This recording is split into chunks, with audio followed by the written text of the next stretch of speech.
Here we go. It's the Overrated Experience Sports and Sports Betting Podcast. I'm your host, Kyle Blind, and this is episode 14 in the books. Well, we'll be in the books when we finish it. Season 3, and we're here to talk NFL Week 9 sports betting action. It's a Friday.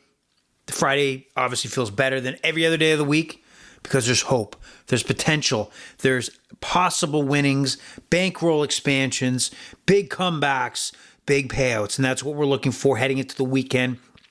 The Overrated Experience Sports and Sports Betting Podcast is a podcast that's going to give you our takes on all the sporting news across the landscape, and also talk and direct a lot of our attention to sports betting. And because NFL is king at this time of year, we're going to focus on the NFL. And this particular podcast, episode 14, is going to focus on the Week 9 spreads, and we're going to take a shot at taking winners for each of those games. So sit back, relax. And for those who like to dabble on X, go to Overrated EXPER2. That is Overrated EXPER2. I tend to give takes on anything out there related to sports. And so please join the team. Now, for those who have followed the Overrated Experience for a while now, you'll notice we've made a brand change, and we've included Barney Betts as our mascot, and we're going to refer to the Overrated Experience as OREX. So join the OREX community on Twitter /X, and let's get going. All right, just a couple thoughts heading into the podcast about what we seen last night in the Thursday night primetime game, Houston Texans, New York Jets.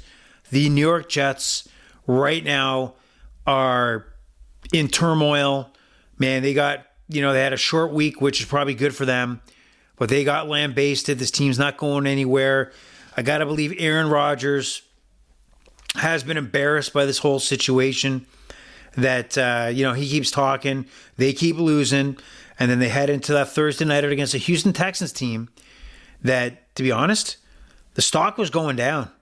If you watch this Houston Texans team for the last few weeks, yes, they squeezed out victories, but they lost key pieces to that lineup, whether it be superstar wide receiver Nico Collins, Stephon Diggs. Looks like Diggs is gone for the rest of the year. And they walk into New York underdogs, which a lot of people were surprised at. CJ Stroud wound up with 191 passing yards. And if we're talking about a guy that was in peak performance late last year, has been okay. Joel Mixon's been their offensive powerhouse for the Houston Texans. Again, he had a huge game, rushing for 106 yards, 1 touchdown. And CJ Stroud, he was sacked 8 times with the Jets. And if you watched, not just looked at the stats, watch with your eyes. It is very important that you put these things into context. That means you watch the film, watch the game, and you can see that that is CJ Stroud, does not look confident in the pocket. He looked like he's double clutching many times. He made some good throws, no question, but it looks like he is hesitant and a half second guessing the decision he's going to make. And that is not like what we seen earlier this year and late last year.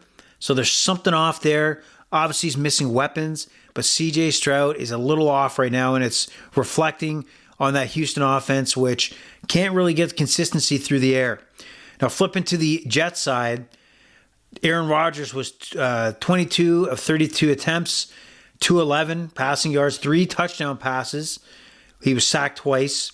Breece Hall with a solid game, 74 yards on the ground. The real superstar, or the real notes that should be taken from this game and the victory by the New York Jets, they go to 2-6, or maybe 3-6. They go 3-6, 2-6. I thought it was no, they're 3-6. My apologies. And is there any glimmer of hope? Is there any belief? Because you have to believe, with the trade deadline being on November 5th, next Tuesday, that if the Jets lost that game last night, they had to seriously be considered. Bye-bye, Aaron Rodgers. We're going to maybe find a taker for you. And I got to believe there will be a taker there. I think Aaron's got some juice left. He's got some juice left. Would it have been the Minnesota Vikings for some reason?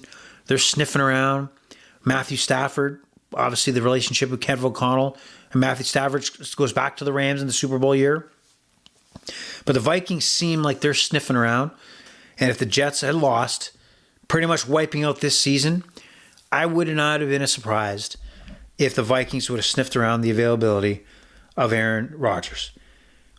And imagine Aaron moving again. What does Devontae Adams do? He just got there. The whole sole purpose was him to hook up with his boy, Aaron Rodgers. That would have been a shit show and probably good content for this podcast. So, unfortunately, they did win. However, I did take them huge on the money line. Also, I took a second half over, which there was a lot more scoring. So that was key and financially beneficial to moi. So looking at last night's performance, Devontae Adams, if you look at the stats, 7 receptions for 91 yards, finally a touchdown in a New York Jet uniform. But the story was Garrett Wilson, 9 receptions, 90 yards, 2 touchdowns. It might sound weird, but I look at this as his coming out party. He's been waiting around for a quarterback, for the years he's been in the league. This year, he's had some pretty good performances, but he's really had some tough drops and not what you would think of a top-notch receiver, number one. And maybe he slotted into that number 2. I don't know. But what I can tell you is last night in a primetime game, he brought his game, a game. And if you haven't seen that one-handed foot-shin reception for a touchdown, a la Odell Beckham-esque, you got to watch it. Catch of the year so far, maybe catch in the last few years. But outstanding. Jets needed that absolute big-time play to pay off, and it did. And they walk away with a victory, maybe, just maybe, keeping this season alive. Pretty good second half. The first half was a bore. And however, if you missed the first half too, the Jets, the main story would have been if the Jets would have lost this, is rookie Malachi Corley. First half, if you haven't seen it, then I don't know what football you're watching or what X accounts you're following, because it was absolutely out there, viral. He's heading into the end zone, right? Touchdown. Nobody within 10 yards of him. He drops the ball ahead of the goal line. He drops the ball. I can't even fathom how that is possible. That, and the NFL gives you the ability to touch the beginning of the white line for a touchdown. Not even fully cross. Touch the beginning of that line heading into the end zone. And he begins celebrating and dropping the ball. Why even drop the ball? Why would you even drop the ball? Take it into the goddamn end zone. That is a major fuck up and a red flag for any football player that's got to this level, and that's the mistake you're making, possibly putting the final nail in the coffin of the New York Jets season. Add on top, stupid penalties by the Jets, special teams, roughing the kicker, landing on the plant leg in a many yard situation, giving the Houston Texans a first down. Late in that game, opportunity, push back the Houston Texans. And another special teams penalty because you illegally knocked over the center when he was snapping it for the punt. Luckily, you had a missed field goal by Fairbairn. Mental errors is something you out there, I myself, have had to realize are a part of the game. And not something that shows up on the score sheet. Not shows up some dipshits running off of stats. The NFL is a referee, and these ones were legit, personal fouls. But there was a few plays in there Well, if you look at the referees' participation, they make a huge difference on the outcome of these games. That Garrett Wilson touchdown I talked about, probably set up by a penalty that should not have happened, a holding on a third down. Was it fourth down? I think it might have been fourth down. So don't kid yourself. Don't let these dipshits run off lengthy season over season stats where we're talking about a sport where today's injury report is a significant difference between what bet you would make versus what bet you would not make. So anybody running off over multiple seasons, just shut them down now. Unfollow their Instagram immediately. I mean, you have to use recent trends, and then you also have to use your eyes. You can't avoid your eyes. Okay? So don't call those 1-800 numbers, passing over your hard-earned money or some dipshit to give you stats that you could probably do on your own. Or there's 100 million podcasts out there. Find the legit ones, like, let's say, Bet the Board. Great insight for you to make a decision. Watch VSiN, the betting network. They talk all day about sports gambling, and especially during NFL season, they talk to many people that have different insights that's going to give you the thought of what to do on that Sunday, on that line you like. So use the free options to educate yourself and do your research. VSiN, Bet the Board, even the Ross Tucker football podcast. He's got 3 of them. Some good insight, things you might pick up on or learn that you didn't pre-listen. So the Jets are alive potentially. For how long? I don't know. But I got paid out. That's what counts.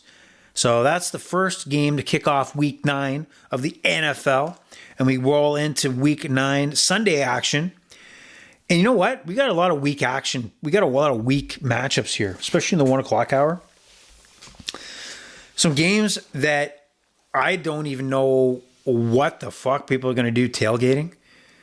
They're going to be sitting in that parking lot. You better have a few cases of beer, Budweiser, Miller Lite, whatever you guys drink down in the U.S. And you better, just go to town. Because if you're in and I'll get to some of these games, but this one's kind of iffy, but it's solid. It's okay. The Bengals hosting the Las Vegas Raiders. Las Vegas Raiders are a lost organization. They're kind of in that middle where they're probably going to fire their head coach, Antonio Pierce. They're going to finally probably land on that we're going to need a franchise quarterback, and they'll take whatever quarterback is left in the first round. That is a first-round-esque type of quarterback. You watch. They're not going to be sitting there thinking, oh, I didn't get my guy at 3 or 4. I'm gonna wait till next year. That's not how NFL teams operate anymore. They will grab that quarterback immediately. And that's the position the Raiders are going to be in. They go into Cincinnati as a 7.5-point underdog. Well, let me just review what we do here. As I go down these lines, and I have 3 sportsbook, 3 outs to look at the best line that's suited to the pick I'm going to make. So right now I'm using FanDuel, I'm using DraftKings, and I'm using the Score Bet. So right now, the FanDuel app has the Bengals at a 7.5-point favorite and 7-point favorites on both DraftKings and the Score. So depending on where you want to go, do you think that the Las Vegas Raiders are going to cover? No fucking way. Would you trust the Raiders? They absolutely could. They ran with the Chiefs for a bit, last week. But, I mean, if you watch the game where the Chiefs really ever threatened, maybe a little bit. But this is a divisional matchup. It was with the Kansas City Chiefs, not here. Joey Burrow coming out of a loss against the Philadelphia Eagles. Their season is on the brink. They're 3-5. They got to start stockpiling wins, and they got to smash the Las Vegas Raiders type teams that are pretenders and don't leave these teams hanging around. So I think they're going to have a comfortable lead. I'll take the 7. I'll take the 7 for DraftKings that the Bengals are going to win this game. And you watch these games too. If you'll notice that the Bengals, it seems like every week these games fly by with the Cincinnati Bengals. They do a lot of short passes where the clock is running. It is running. So watch out some of the maybe prop bets you're looking for, things like that. But this clock is running. You watch. They'll be the first game to halftime. I'm not betting that. I don't even think there is a bet on that. Maybe there should be a bet like that. But they will be the first game to halftime, barring some significant injury of some sort. All right, moving on to now one of those games that, man, would you go if you were provided free transportation, a free ticket, a 2-night stay?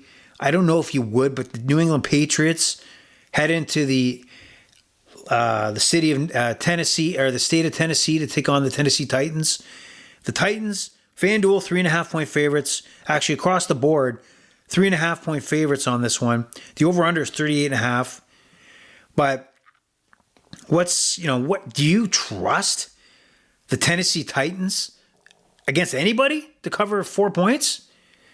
I mean, they got lit up by the Detroit Lions, and Jared Goff threw under 100 yards. They were horrible on special teams. They put up 2 weeks in a row. Let's look at the trend they have. They jump out to early leads, and then they just get smashed by the Bills and the Lions. Mayo, rookie quarterback for the Patriots, is limited. So there's not 100% if he's going to play or not. So Jacoby Brissett, which is a safe quarterback, which might give the Tennessee Titans trouble. I just can't see going with Tennessee as a 3.5-point favorite. I don't care. If they look that bad, and if they're that bad on special teams, they might be the worst team in the NFL potentially. So let's go with the Patriots in this shit show of a game. FanDuel plus 3.5. All right. The battle of the shits. Tennessee and New England. Speaking of more trash, oh man, the once 2-0 New Orleans Saints, now 2-6, head into Carolina to take on the Panthers. Bryce Young, number 1 overall pick, 2023, sold the franchise basically down the road by giving up everything to get him, giving up Caleb Williams, and just a shit show. Carolina is absolutely horrible. Bryce Young is lost, and his days are probably numbered in Carolina. They've ruined him, Came from a great program in Alabama, but Carolina ruined him. Just like they try to ruin Baker Mayfield, who's the Tampa Bay starter. Just like they try to ruin, Sam Darnold, who's now starting for the Minnesota Vikings. They have a messed up organization with maybe no direction where to go. And they sit as 7.5-point underdogs on FanDuel, 7-point underdogs. The rest of the two books, DraftKings and the Score. I would, again, do I care if Red Zone is on this one? Absolutely fucking not. New Orleans is terrible. They have way too many injuries. But do they get the job done here? I think they do. I'm going to take 7. I'm going to take that on DraftKings. And I'm going to try to see if Carolina just will fade away. So let's forget about that and forget about that quick. As we move on to probably the most interesting matchup of the 1 o'clock hour, and that is the Dallas Cowboys. How about them Cowboys? Frauds. Heading into Atlanta to take on Kirky Cousins and the Atlanta Falcons. Falcons look like they're taking care of the NFC South. Tampa Bay's kind of falter with their injuries and their play of late. So we have some real serious action coming out of Atlanta here. And they are favored by 3.5 on DraftKings, and the Score 3 on FanDuel. Dallas, what does Dallas bring to the table? Well, if it's the last few games, I can tell you that mostly you're going to see them march down the field, and then somehow Dak is going to throw up a very low percentage football pass that's going to be picked off in a bad, opportune moment that just crushes the Dallas Cowboys' chances. I mean, they were still in the game against the 49ers, but just fell too far behind. But it's the same story every time. throwing piss poor interceptions. 2 INTs for Dak Prescott last game against the 49ers. Look at this. He's the last 3 games, he's thrown 6 interceptions, 2 and 2. I think he's a little lost, right? And thank God for CeeDee Lamb, you'll probably hear on episode 15, a spoiler, coming up in our next podcast when we do our 10 top props. So the Cowboys and Falcons. Atlanta should win this game. They should win this game, okay? But for some reason, I think the Cowboys will hang around. They're not going to be bad enough. And I'm going to take them 3.5. Give me 3.5 points for the Cowboys. Atlanta is inconsistent. I think Dallas will hang around. They got 0 running game. 0. But CeeDee Lamb will make a big impact. So give me the Cowboys based on a hunch. Now, big division rival. This game would have been one of the top games of the 1 o'clock hour. But the Dolphins are fading, aren't they? They are fading. They lost at home with Tua's big return against the Arizona Cardinals. And Miami goes into Buffalo, where Buffalo's really controlling this division. And Miami's 2-5. And if they have any hopes, they got to pull the upset against the 6-2 Bills. But do you really think it's going to happen? 5.5 favorites on FanDuel are the Buffalo Bills. 6 across DraftKings in the score. Let's go Buffalo. Buffalo Bills Mafia takes care of the Miami Dolphins. And Miami Dolphins start thinking trade deadline. And do they think about trading Tyreek? That'd be interesting, wouldn't it? Tyreek Hill. Who could use him? And if the answer is not everybody looking to make the playoffs, then that's a mistake by any franchise. That guy's obviously a game changer. And needs to be, you need to pick up the phone and call the Miami front office and ask what would it take to get Tyreek Hill out of there. But if they lose, don't be surprised. In my opinion, I've not heard any rumors. I don't have any facts. I'm not Adam Schefter. That the Miami Dolphins might look to get rid of Tyreek Hill. It makes logical sense. Moving on, the LA Chargers, Cleveland Browns, Jameis Winston, the new darling of the NFL after getting a big win over the Baltimore Ravens, actually stated that LASIK surgery for his eyes was a big differentiator, and that he was blind when he was pretty much quarterbacking with Tampa. He actually made the comment that this whole time in Tampa, he thought Bruce Arians was black. I thought that was funny. I thought it was funny. That to describe how bad his eyes were, that for him to say that is pretty comical. But does the Browns have the magic for another week, another upset? And is it really an upset? I mean, the Chargers squeak by games. They're not. Are they going to run the ball against the Cleveland Browns effectively? Are they going to have to rely on Justin Herbert's arm, which they can? He's a star quarterback. They come in as 1.5 point favorites, 1 point on DraftKings, 1.5 on the score. I think the Chargers squeak it out. I'm going to take the Chargers at -1. They squeak it out. Out at LASIK, no LASIK for Jameis Winston's eyes. He's going to throw at least 2 picks. You can fool me once, Jameis. You look pretty good against the Baltimore Ravens. There were a few picks in there that didn't happen that should have happened. So I think LASIKs, no LASIKs, you're good for at least 2 interceptions on Sunday. So take the Chargers to squeak it out.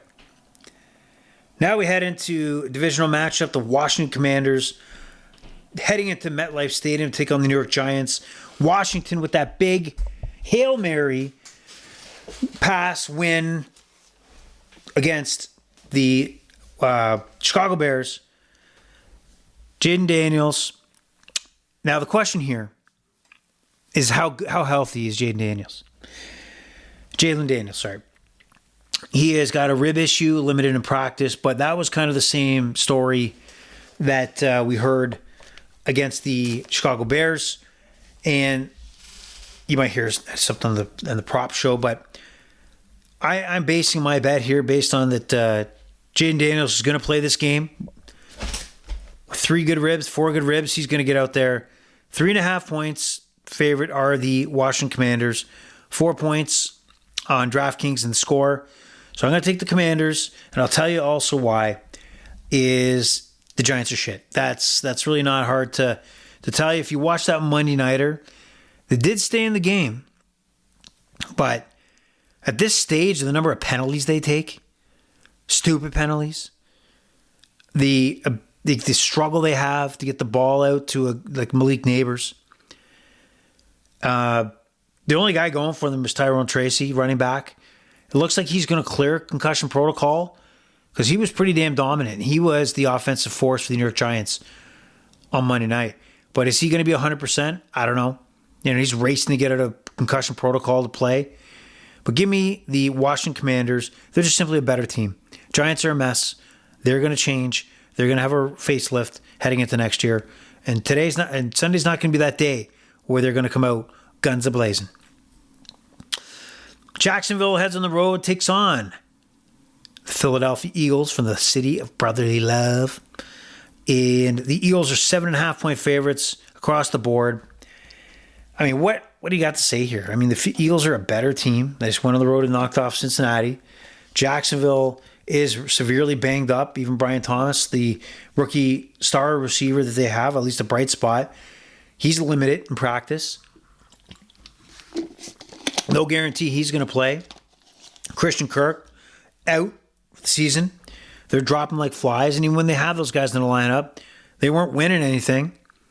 So I'll take my chances if I was going to have, take my chances on having to take one. I'm going to take the Eagles to cover the 7.5. Jacksonville, Doug Peterson coming home. Won a Super Bowl with the Philadelphia Eagles. Man, I don't know if his team has any fight, for him to play his ex-team. So Eagles all the way. Interesting matchup. Rather intriguing. That is the Chicago Bears on the road to take on Kyler Murray and the Arizona Cardinals. Cardinals 4-4. Man, what a tight division that we got us. In the NFC West. Is it NFC West? Yeah, sorry, man. I can't believe I'm forgetting that the division they're in, for Christ's sake. So it's the NFC West. Yes. So all teams are 4-4 with the exception of the LA Rams. But who knew the 49ers wouldn't already have this division locked or, well ahead at this point? The Cardinals are very much in it. They got something to play for here, okay? They are coming out swinging. They're winning games. And will that happen here? The Cardinals are a 1.5-point favorite across the board, except the score has a -2. Now here, I want to say Arizona wins this at home. They are technically, the hotter team right now. But there's something about that Bears defense. There's something about that Bears defense that allows the Chicago offense to hang around. That this defense is spectacular. And how does it relate to, a Kyler Murray, right? Moving around the pocket. They just played Jaden Daniels, where he moved around the pocket and really shut him down in the red zone, unless you're throwing a giant Hail Mary. I was going to say Arizona here, but I'm going to go with the Chicago Bears, +2 on the score, and that is a shout out to the Bears D. Da Bears and your defense. Good job. Now, what is an interesting matchup, which we didn't think it would be, is the LA Rams take on the Seattle Seahawks. Just to give you a warning as you're looking at your card, maybe your props card, as Puka Nacua did have to leave practice today with what is called a knee injury, but I guess initial reports is not serious. But I can tell you that Matthew Stafford's passing yards prop has been taken down because obviously the significance of having a Puka Nacua in the lineup. So that is a difference maker. The Seattle Seahawks or the Rams are 1.5-point favorites on the FanDuel, 1-point favorites on the score, and DraftKings. Seattle. What is Seattle? Geno Smith, Metcalf may or may not play. He looks like it's leaning that he's going to play. Their offensive line is beat up. They've not looked good in the last few weeks. I mean, even at playing at home, have they really been dominant? Are teams really intimidated by the 12th man in Seattle anymore? I mean, it doesn't seem so. And when Matthew Stafford has his weapons, the Nakuas and Cups, like he starts throwing it around the field. But I'm a little weary on the Rams, despite how they looked against the Vikings. It's still the Rams, okay? It's still the Rams. And traveling to Seattle, I tend to take the home. If it's a home dog like that, they're going to muster up enough, just enough, to squeak by the LA Rams, even though that they're the underdog. So let's take the Seahawks, plus 1.5 on FanDuel. And just to let you know, the over-under is 47.5. I'm wondering if this game's an under, to be honest with you. You have teams here that know that this division is tight, and their pathway to the playoffs most likely will be to win this division. So, do they play conservative, field position, punts, less aggressive on fourth down? I think you'll see that. I don't think you'll see more a desperation, you'll see more conservative play by both teams. So watch out if this game goes under. Take that to the bank. Now, maybe the game of the 4 o'clock hour here, we have the Green Bay Packers hosting the Detroit Lions. The Detroit Lions, right now, absolutely one of the top three, 6-1, heading into 6-2. Green Bay. I mean, keep your eyes open on that injury report. Jordan Love, possibly plays. Maybe he doesn't. Don't know. He's got a groin issue, and is hesitant, to confirm 100% if he'll be back. If not, Malik Willis will be under helm for the Green Bay Packers. Well, what I can say about Malik Willis is that his time in Tennessee did him no favors. A lot of people question if he could pass the ball forward. Simple. I'm not kidding. Could he make a forward pass in the NFL? And then he comes into Green Bay, holds the fort down in a few games, and gets the job done and shows himself to be a solid number 2. He's going to lead a franchise? Fuck no, he's not. But is he going to get by with good coaching, which the Packers have? Good organizations find solutions. Bad organizations find problems. All right? A la Carolina, compared to Green Bay or Pittsburgh or Baltimore. Those are teams that find solutions, find the diamonds in the rough. The Carolina Panthers don't. The New York Jets seem not to do it as well. A lot of franchises are not run at the same level others are. And so I think Green Bay is going to lose this game if Jordan Love doesn't play. I think they're going to lose it anyway. Detroit's a 2.5-point favorite on the FanDuel. I can't believe it's that low because with the question that Jordan Love might or might not play. In fact, even if he does play, I'm taking Detroit. Jared Goff apparently has a bit of an ankle issue, but he's been back at practice. How severe is it? I don't know. I don't know at all. But we're going to find out Sunday.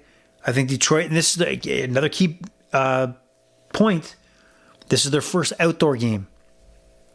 Whatever stock you pull into that, playing on grass, their first outdoor game, Sunday's going to be it for Detroit. Big game. So Detroit is what I take at 2.5 on FanDuel. Sunday nighter, Indianapolis Colts taking on the Minnesota Vikings. Interesting to say the least. The Minnesota Vikings had a mini bye, coming off their loss to the Rams on Thursday night. And then the Indianapolis Colts in the news this week for benching Anthony Richardson in favor of Joe Flacco. A lot to take in there. A lot of people have an opinion on it. There was, obviously his performance. I mean, we took the under here on the props. By the way, 8 for 10 on props again after a 7-9 week previous. Out on fire. You'd be doing yourself a disservice if you don't tune in to my next recording, which is going to be episode 15 of the Overrated Experience Sports and Sports Betting Podcast. Props. Just keep an eye out for it. You're going to need it at your disposal leading into Sunday. Anyway, Anthony Richardson does not look comfortable making simple passes. Looks comfortable, throwing bombs down the field. So is the decision to bench and go with Joe Flacco more because the guys in the locker room who may not care about the bigger long-term picture, they care about sacrificing their bodies today and winning? You know, you're 4-4 with a shot at the playoffs. Can your locker room accept the fact that maybe Joe Flacco is the better quarterback and you don't put him in because you want to see what you have in Anthony Richardson? Well, the mistake was the Colts. I mean, if you had to kind of fully commit, what were you going to do? Were you going to stick with Anthony Richardson no matter what to see what you have? Do you have a franchise quarterback? It's not easy playing in the NFL. It doesn't happen overnight. He got knocked out of last season, and he's really not had many starts in the NFL. So are you pulling him further back in his development? You probably are. But do you deem what's the priority? Is that win now? If it is, Joe Flacco is your guy. How much did the head tap move Anthony Richardson out of favor with Shane Steichen and the coaching staff? Coach, I'm tired. Take me out. Sitting there at the podium admitting, I'm tired. Take me out. Why would you, first of all, I think the problem is feeling comfortable to share. Share the idea that you took a breather like you had a line change in hockey, that you had to go for a shift. You couldn't back check because you had to get off. That doesn't fly in the NFL, at least this current version of the NFL. I would have gone the pathway of I tweaked something and, we had to get the playoff and Joe had to come in. I would not sit there like it's common that I would tap my helmet because I'm tired. Unprecedented. Never happened before. That at least people are saying, and I don't recall seeing it. Tapping out to take a playoff because you're gassed. So people are ripping him online, but people are also ripping the Colts organization for not sticking with the plan. So pick your poison. But the Colts with Joe Flacco heading to Minnesota. Minnesota, what do we have? They're kind of, fading a little bit, right? They squeaked by, the Jets in London. And yeah, they did squeak by because they didn't look great. Sam Darnold didn't look great. He didn't have his greatest game there. And he absolutely didn't look great against the Rams. Despite the face mask that was blatantly missed. So what do we do here? How do we look at this game? Well, Minnesota, I think, is unsure of what Sam Darnold is. I think we're back to where the questions are about Sam Darnold leading this team. So what do we have? I mean, it's a pretty big spread here. We got 5.5 point favorites, the Minnesota Vikings. Indy, 5-point underdogs on DraftKings in the score. Does the addition of Joe Flacco take away from Jonathan Taylor's ground game? Came back with 100-plus yards. Strong matchup. I don't see why he would go away if it's effective. The Minnesota Vikings didn't look like they were doing much to stop much of anything against the Rams. So I wouldn't stop moving the ball on the ground and in the air and mixing it up. So I'm going to take the Colts to cover. I'm not saying they're going to win. I'm going to take them at 5.5 on FanDuel. Sunday night at primetime. Joey Flacco getting some of this done. Will it be a shootout? Maybe so. 46.5? Maybe a little too little for this Sunday night barn burner. Joey Flacco.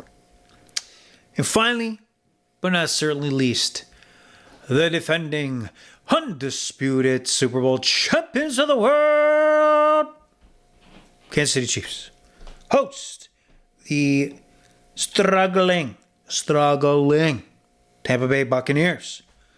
The Bucs coming off a dreadful 2 weeks. Injuries. Oh, my God. Mike Evans, don't know his status at the moment coming into this game against the Chiefs.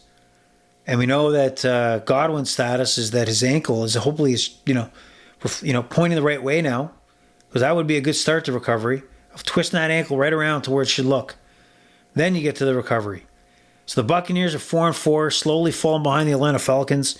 Can they walk into Arrowhead and knock off the 7-0 Chiefs? The answer is no. The Chiefs are all business. I don't think they overlook anybody. I don't think they look at football like that. I think they come in and do a job. They know that they are the best. Tampa Bay's coming at 2 losses in a row. Baker Mayfield, he's kind of like doing like the Dak Prescott thing a little bit. He's all over the place right now. It's like a wild, wild west. He's throwing over 300 yards in his past 3 games. Actually, 4 to 5 games. 3 to 4 touchdowns in the last 3 and 4 touchdown passes, but also 2 and 3 interceptions. So a game against, it's just not looking good. He's kind of, I don't know if it's panicking.